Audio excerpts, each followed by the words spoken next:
अयोध्या में राम जन्मभूमि ट्रस्ट पर राम मंदिर के लिए जमीन खरीदने में भारी भ्रष्टाचार का आरोप लगा है। समाजवादी पार्टी ने अयोध्या में आम आदमी पार्टी और आम आदमी पार्टी ने लखनऊ में प्रेस कॉन्फ्रेंस कर आरोप लगाया। उन्होंने कहा कि जो जमीन 5 मिनट पहले सिर्फ 2 करोड़ में बिकी थी, उसी जमीन को 5 मिनट बाद 18.5 करोड़ में खरीदकर बड़ा घपला किया गया है। इस मामले पर श्री राम जन्मभूमि तीर्थ क्षेत्र के जनरल सेक्रेटरी चंपत राय ने कहा कि हम इन आरोपों की चिंता नहीं करते।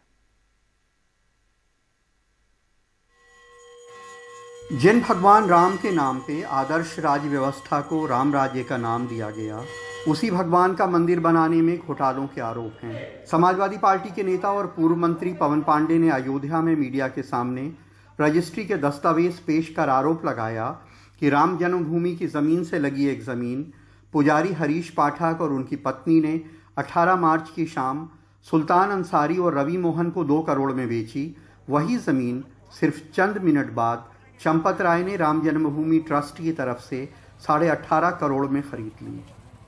मैं भ्रष्टाचार का आरोप लगा रहा हूं कि ऐसी कौन सी वजह थी, उस जमीन ने 10 मिनट के अंदर ऐसा कौन सा सोना उगल दिया कि जिस जमीन का बैनामा 2 करोड़ में हुआ, 10 मिनट बाद वो जमीन 18 करोड़ की हो गई, 18.5 करोड़ की हो गई।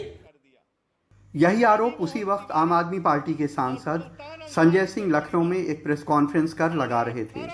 उन्होंने कहा कि 5 मिनट में जमीन 16.5 करोड़ महंगी हो गई, जो विश्व रिकॉर्ड है। रवि मोहन तिवारी और सुल्तान अंसारी से खरीदा 18.5 करोड़ में खरीदा 2 करोड़ की जमीन, लगभग 5.5 लाख रुपए प्रति सेकंड जमीन का दाम बढ़ गया। हिंदुस्तान क्या दुनिया में कहीं कोई इतनी जमीन 1 सेकंड में महंगी नहीं हुई होगी। इस खरीद में ट्रस्ट पे घोटाले का आरोप इसलिए भी है कि जो जमीन रवि मोहन और एक सुल्तान अंसारी ने खरीदी, उसकी रजिस्ट्री में ट्रस्ट के ट्रस्टी अनिल मिश्रा और संघ से ताल्लुक रखने वाले अयोध्या के मेयर ऋषिकेश उपाध्याय गवाह हैं, और यही दोनों लोग चंद मिनट बाद 16.5 करोड़ महंगी खरीदी गई राम जन्मभूमि ट्रस्ट की डील में भी गवाह हैं। इसका मतलब जब बैनामा हुआ तो ट्रस्टी गवाह थे, जब रजिस्टर्ड एग्रीमेंट हुआ ट्रस्टी गवाह थे। इसका मतलब ट्रस्ट इस भ्रष्टाचार में लिप्त है। राम जन्मभूमि ट्रस्ट के सचिव चंपत राय इन आरोपों की परवाह नहीं करते। हमको आरोप लगते ही रहते हैं। मैं 100 साल से आरोप ही देख रहे हैं। हम लोग हम पर महात्मा गांधी की हत्या के आरोप से हम चिंता नहीं करते। आप भी चिंता मत करिए, आप खूब लगाइए। You are yes, I accept, I ready, you also, you do it. आप अपना काम करिए, हम अपना काम करेंगे। लेकिन सरकारी दस्तावेज पेश कर आरोप लगाने वाले दल इसमें बड़ी कार्रवाई चाहते हैं। मैं मांग करता हूं इस देश की सरकार से तत्काल ईडी और सीबीआई के जरिए इस मामले की गहन जांच करा के जो इसमें भ्रष्टाचारी लोग हैं उनको पकड़कर जेल में डालिए। भगवान राम के नाम पे बनाई जाने वाले मंदिर की जमीन को लेकर के ये मामला बेइंतहा गंभीर है, और चंपत राय का जवाब इसमें तमाम तरह की शंकाएं पैदा करता है। इसलिए इसकी जांच होना बहुत जरूरी है। अयोध्या में प्रमोद श्रीवास्तव के साथ कमाल खान, एनडीटीवी इंडिया। बिल्कुल, जांच होना बेहद जरूरी है। आस्था का सवाल है और गंभीर आरोप लगे हैं।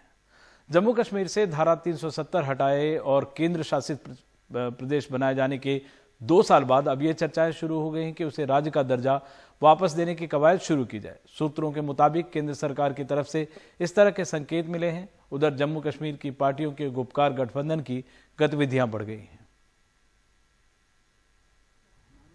क्या केंद्र सरकार नए सिरे से जम्मू कश्मीर के नेताओं तक पहुंच बनाने की कोशिश में है?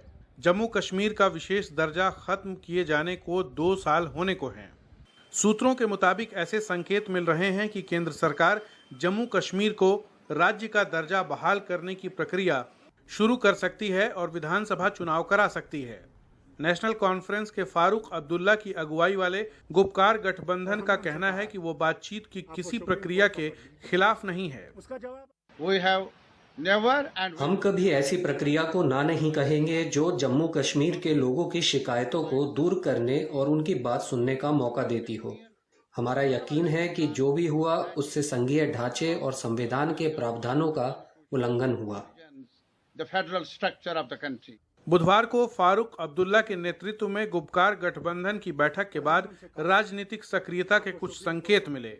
वैसे जम्मू कश्मीर की स्थानीय पार्टियों का ये गठबंधन अंदरूनी मतभेदों की वजह से कोई खास काम नहीं कर पाया है, लेकिन बुधवार की बैठक में इस बात पर विचार हुआ है कि क्या परिसीमन से जुड़ी बैठकों में नेशनल कॉन्फ्रेंस के 3 सांसदों को हिस्सा लेना चाहिए। परिसीमन के बाद जम्मू कश्मीर की विधानसभा सीटों की सीमाएं नए सिरे से तय होंगी। हम लोग कोर्ट में, सुप्रीम कोर्ट में, और हमने उनसे कहा है आप वो सुप्रीम कोर्ट का पढ़ लीजिए, उसका जवाब आ जाए हमें। डिलिमिटेशन के जो चेयरमैन हैं वो भी सुप्रीम कोर्ट के जज रहे हैं, उनसे जवाब आए तो उसके बारे में फिर हम फैसला करेंगे। उधर बीजेपी का कहना है कि वो जम्मू कश्मीर में विधानसभा चुनाव करवाने और उसे राज्य का दर्जा बहाल कराने के लिए प्रतिबद्ध है। बीजेपी जम्मू कश्मीर में चुनाव कराने के लिए प्रतिबद्ध है। गृह मंत्री अमित शाह कह चुके हैं कि अनुच्छेद 370 रद्द किए जाने के बाद राज्य का दर्जा बहाल करना उनका पहला लक्ष्य है, लेकिन कश्मीरी नेताओं के रुख में बदलाव पर मैं थोड़ा हैरान हूँ। फरवरी के महीने में भारत और पाकिस्तान ने नियंत्रण रेखा पर सीज फायर का ऐलान किया, जो धारा 370 खत्म होने के बाद सबसे बड़ा अमन प्रक्रिया का कदम माना जा रहा है। अब केंद्र सरकार शायद जम्मू कश्मीर की मुकामी लीडरशिप के साथ बातचीत का दरवाज़ा भी खोल रही है। श्रीनगर से नज़ीर मसूदी, NDTV इंडिया के लिए। गाजियाबाद के लोनी बॉर्डर थाना क्षेत्र में 11 मई को हुई बुजुर्ग दंपति की हत्या का पर्दाफाश हुआ है। पुलिस के मुताबिक संपत्ति विवाद में बेटे रवि ने ही मां बाप की हत्या को अंजाम दिया। मृतक दंपति के छोटे भाई की 2 साल पहले मौत हुई थी। ऐसे में वो छोटे बेटे के बच्चों को संपत्ति का ज्यादा हिस्सा देना चाहते थे। इसी बात से भड़के बड़े बेटे रवि ने मां बाप की हत्या कर दी।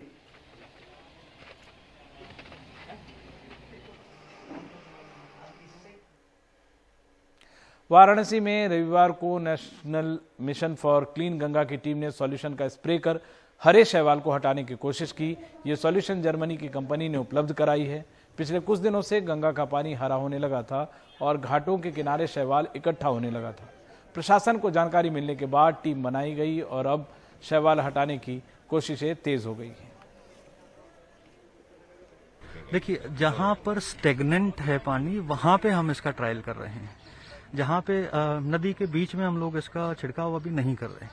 घाट पे स्टेगनेंसी है, उस चीज को कितना असरदार है वो देखना चाह रहे हैं। तो उसके रिजल्ट्स हम आज सुबह से हमने टेस्टिंग की है, उसके रिजल्ट्स कुछ आने वाले समय में हमें पता लगेंगे। होपफुल कि हमें अच्छे रिजल्ट्स मिलेंगे। हिमाचल प्रदेश में दाखिले के लिए अब कोरोना रिपोर्ट दिखाना जरूरी नहीं है, जिसका असर राज्य की सीमा पर देखने को मिल रहा है। बड़ी तादाद में सैलानी पहाड़ों का रुख कर रहे हैं। ऐसे में शिमला पुलिस लोगों से कोरोना नियमों का पालन करने और सोशल डिस्टेंसिंग के साथ मास्क लगाने की भी बात कह रही है।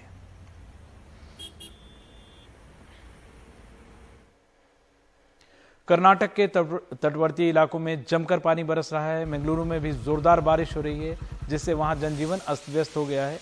खासकर निचले इलाकों के लोगों को काफी परेशानी का सामना करना पड़ रहा है।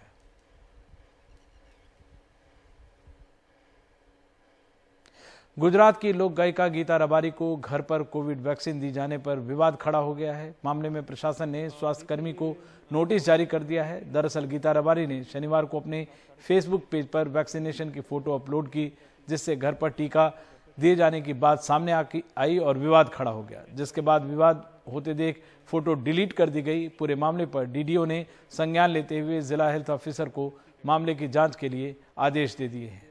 वैक्सीन दिए जाने पर लोगों का आक्रोश गीता रबारी और प्रशासन के खिलाफ साफ देखा जा सकता है।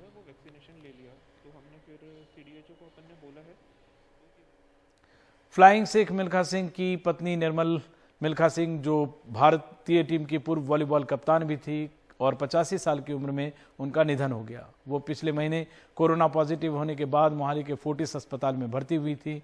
निर्मल मिल्खा सिंह ने रविवार को शाम 4 बजे अस्पताल में ही आखिरी सांस ली।